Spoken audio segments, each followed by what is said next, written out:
Hello guys, ఈ వీడియోలో మనం అసలు ఏమేమి టాపిక్స్ని కవర్ చేయబోతున్నామో తెలుసుకుందాం. ఈ SQLDBA కోర్సుని నేను మొత్తం 18 కేటగిరీస్గా డివైడ్ చేయడం జరిగింది. దీనిలో మొత్తం కలిపి 100+ వీడియోస్ వరకు ఉంటాయి.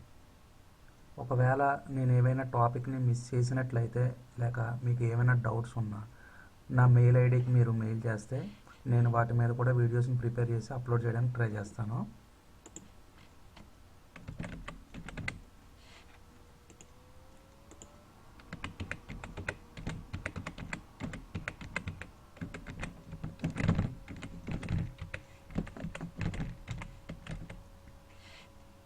ఇది నా ఈమెయిల్ ఐడి.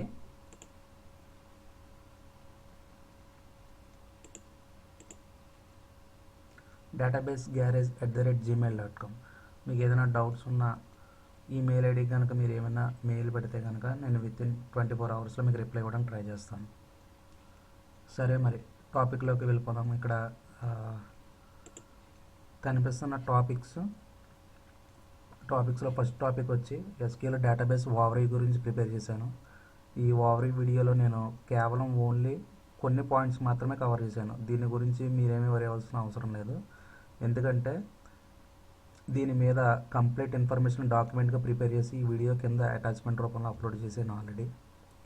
మీరు ఈ డాక్యుమెంట్ని ఫాలో అయితే కనుక SQL డేటాబేస్ మీద మీకు కంప్లీట్గా అవగాహన వస్తుంది. ఇంకా సెకండ్ టాపిక్, ఈ టాపిక్ విషయానికి వస్తే SQL సర్వర్ డేటాబేస్ కోర్స్ని ప్రాక్టీస్ చేసుకోవడానికి మీ దగ్గర ఉన్న ల్యాప్టాప్ లేదా కంప్యూటర్ని ఎలా సెటప్ చేయాలో దీనిలో నేను కవర్ చేయడం జరిగింది. మీరు కూడా ఈ వీడియోస్ని నేను చూపించిన విధంగా విర్చువల్ బాక్స్ సాఫ్ట్వేర్ని డౌన్లోడ్ చేసి మీరు ప్రాక్టీస్ చేసినట్లయితే కనుక SQL సర్వర్ డేటాబేస్ అడ్మినిస్ట్రేషన్ కోర్స్ని చాలా త్వరగా నేర్చుకోగలుగుతారు. నెక్స్ట్ థర్డ్ టాపిక్, ఈ టాపిక్లో SQL సర్వర్ ఇన్స్టాలేషన్కి సంబంధించిన వీడియోస్ని పోస్ట్ చేశాను. ఇంకా ఫోర్త్ టాపిక్లో డేటాబేస్కి సంబంధించిన వీడియోస్, అంటే డేటాబేస్ ఎలా క్రియేట్ చేయాలి, డేటాబేస్ని ఎలా స్ట్రింక్ చేయాలి, డేటాబేస్ ఫైల్స్ని ఒక డ్రైవ్ నుంచి వేరే డ్రైవ్స్కి ఎలా మూవ్ చేయాలి అనే టాపిక్స్ మీద వీడియోస్ ప్రిపేర్ చేయడం జరిగింది. నెక్స్ట్ ఫిఫ్త్ టాపిక్, ఈ టాపిక్లో SQL లాగిన్స్ని ఎలా క్రియేట్ చేయాలో మరియు వాటికి ఎలా పర్మిషన్స్ అసైన్ చేయాలో ఎక్స్ప్లెయిన్ చేశాను. నెక్స్ట్ సిక్స్త్ టాపిక్, ఈ టాపిక్లో SQL database backups, restores, orphan users అంటే ఏంటి, వాటిని ఎలా ఫిక్స్ చేయాలి అనే టాపిక్స్ మీద వీడియో ప్రిపేర్ చేయడం జరిగింది.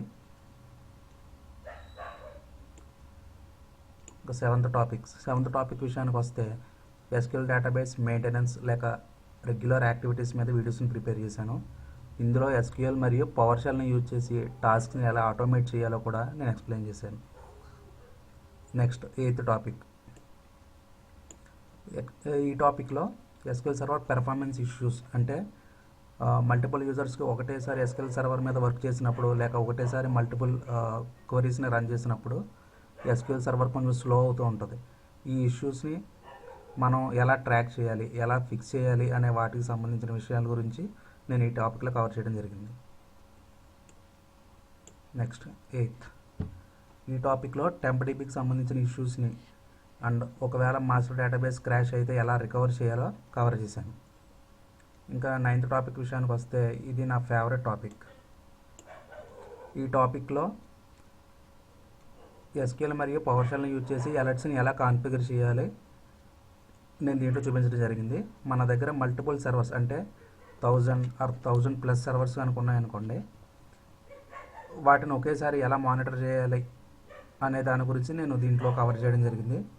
సో నేను వీడియోస్లో చూపించిన విధంగా PowerShellని యూజ్ చేసి అలర్ట్స్ని కాన్ఫిగర్ చేసినట్లయితే ఏదైనా సర్వర్లో ఏదైనా ఇష్యూ ఉన్నట్లయితే మన మెయిల్కి ఇమీడియట్గా అలర్ట్స్ వస్తాయి. సో దాని ద్వారా మనం ఇష్యూ ఏంటో చెక్ చేసి ఇమీడియట్గా రిజాల్వ్ చేయడానికి ఈజీ అవుతుంది. నెక్స్ట్ 10th నుంచి 15th టాపిక్స్లో indexes, linked servers, SQL server version upgrades, high availability concepts, error logs మరియు SSRS గురించి కూడా నేను దీంట్లో కవర్ చేయడం జరిగింది.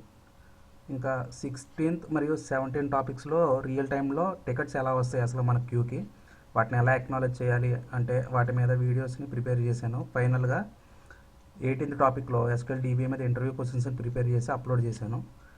ఇంటర్వ్యూలో కేవలం వీటి నుంచి మాత్రమే క్వశ్చన్స్ వస్తాయి. ఇవన్నీ మీరు ఫాలో అయినట్లయితే కనుక మీరు ఈజీగా interview SQL server database administrator ఇంటర్వ్యూని ఈజీగా క్రాక్ చేయగలరు. ఓకే, నెక్స్ట్ వీడియోలో ఎస్క్యూఎల్ సర్వర్ను ప్రాక్టీస్ చేయడానికి అసలు ఎన్విరాన్మెంట్ ఎలా సెటప్ చేయాలో చూద్దాం.